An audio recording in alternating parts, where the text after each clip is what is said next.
I wouldn't consider myself someone who has many fears. The dark isn't that scary, neither is the person behind you. Spiders are gross but killable, and the concept of death is overrated. However, I do have a massive fear of one indestructible force that affects the quality of my life. The ocean. And heights, but mainly the ocean. Which I feel like most people would agree with. There's something so ugh about it, like ugh.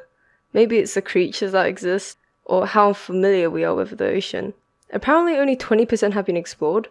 You're telling me we probably know more about the space and ocean? I know the lack of oxygen, light, and intense pressure only a game controller can survive makes exploring the depth near impossible. But to think we know more about space, an infinite space of nothingness, but also everything, than a pile of water we can't even drink from is crazy. There's probably undiscovered elements and creatures living there, unaware of us, as we are of them.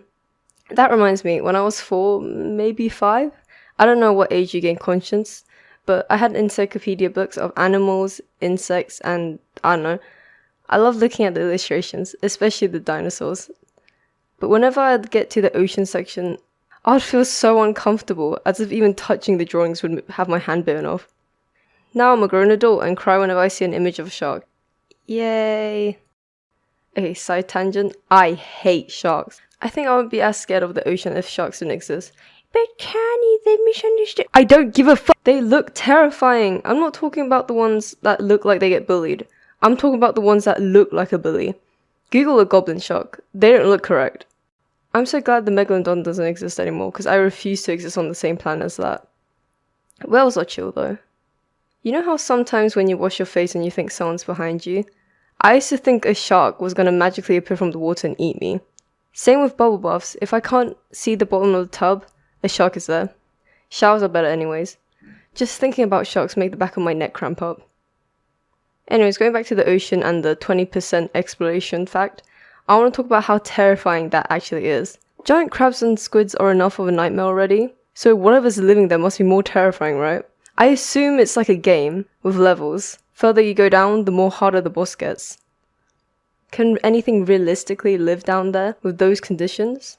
Okay, from Google, so far the only living thing that can live without oxygen is a parasite called Heneguia salminicola. Well, I hope I'm pronouncing that right. Which relies on anaerobic metabolism instead of oxygen. I'm not smart enough to know or explain what that is, so here's a screenshot of Wiki. But that makes me question, is it just parasites and microorganisms that can exist down there? Or can it be a bigger creature? Maybe they have a skill we don't know about? Anything is possible, really. If I was locked in a room my whole life and stepped out to see a flying bird, I think the world is ending. So discovering a creature that doesn't breathe oxygen wouldn't be that shocking, right? Maybe mermaids exist. It definitely won't look pretty, probably more like this. Ugh. It's been 4 days since I looked at my script, and there's just a whole side rant about sunfishes. I hate sunfishes. I hate sharks more, but sunfishes are probably the most weird creature I've ever seen. Like, okay, you know what? Solo rant. This isn't scripted. Why is a sunfish built like that? How are you telling me there's this 10 feet to 14 feet tall fish that doesn't swim with its, side fins? It doesn't have side fins. It swims with its top and bottom fins. It like wiggles around. So it goes sideways. So it's constantly trying to keep balance. So it just like flops around the ocean. That's so weird. Not to mention that half the time they're up floating. And it's like, what, are they dead? No, they're absorbing sunlight for energy. That's how does a fish do that?